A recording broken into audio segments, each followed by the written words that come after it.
Forests often appear serene, places of quiet cooperation where trees share nutrients, fungi act as messengers and brokers, and warnings glide silently through the soil and air like leafy telegrams.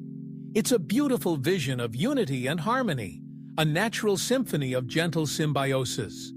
But let's not get too romantic, because while nature is generous, she also knows how to compete. Beneath all the friendly exchanges and nurturing roots, there is a constant push and pull, a tug-of-war of survival and strategy. Trees are not just neighbors, they are rivals. Rivals for sunlight, for space, for nutrients, for water. Cooperation exists, yes, and we've explored its magic, but it's balanced by an equally powerful force: competition. Sometimes the forest doesn't whisper, it jostles.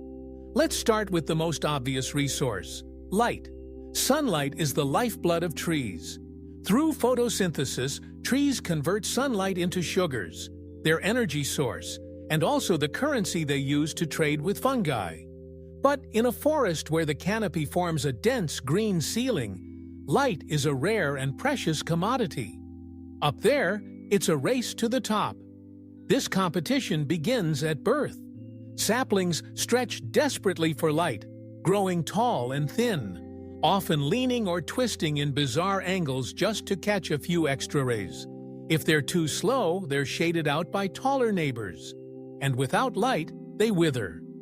In some forests, over 90% of saplings will die in the shadows. It's a brutal start. Even established trees fight for dominance. Some species grow faster than others, deliberately outpacing slower-growing neighbors to steal their light. In tropical rainforests, trees develop massive leaves and flexible trunks just to snake their way into sunlit gaps. And it doesn't stop at sunlight. Below the ground, another war is waging, for water and minerals.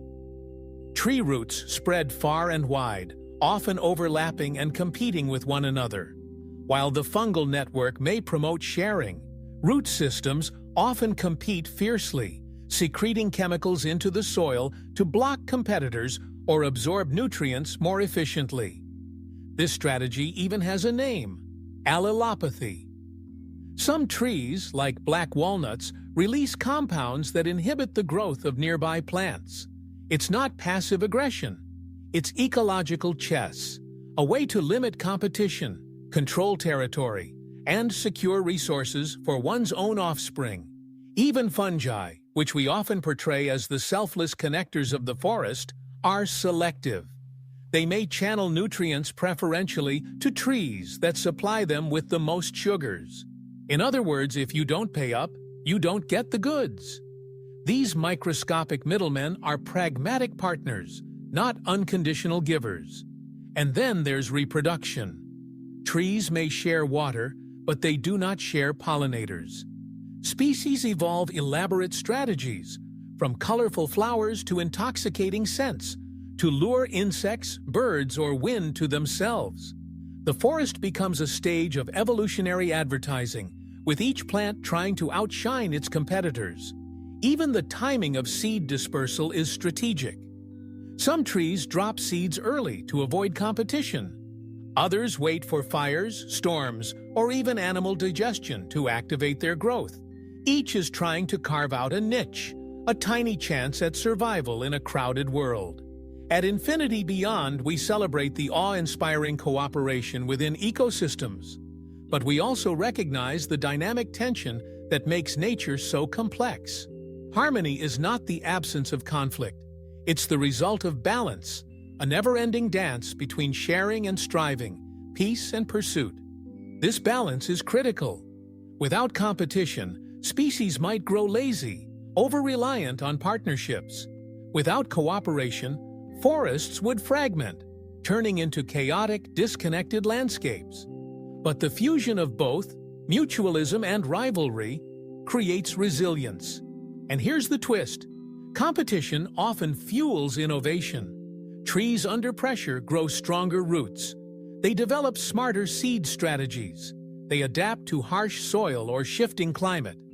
And in doing so, they teach us an essential truth: that survival doesn't mean crushing others. It means growing smarter, adapting better, and finding the balance between giving and guarding.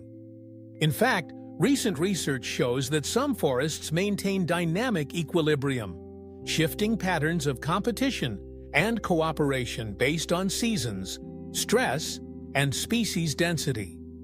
Trees that compete in the spring may share in the drought of summer.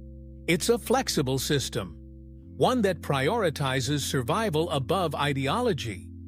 So the next time you walk through a dense woodland and admire its beauty, remember that beneath that beauty lies a wild energy. Every tree is part of a living drama, seeking light, avoiding shade, claiming ground, and sharing just enough to keep the system intact.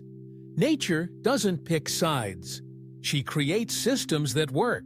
And as we face our own challenges, from climate change to food scarcity, perhaps we can learn from forests not just how to grow, but how to balance. How to be generous, yet resilient. Competitive, yet connected. Because in the end, forests don't just survive, they evolve. Through quiet conversations, strategic rivalries, and unshakable roots.